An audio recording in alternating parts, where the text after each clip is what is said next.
मातीचा या कणकण सांगतय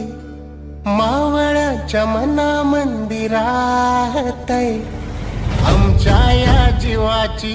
आस आमचं राज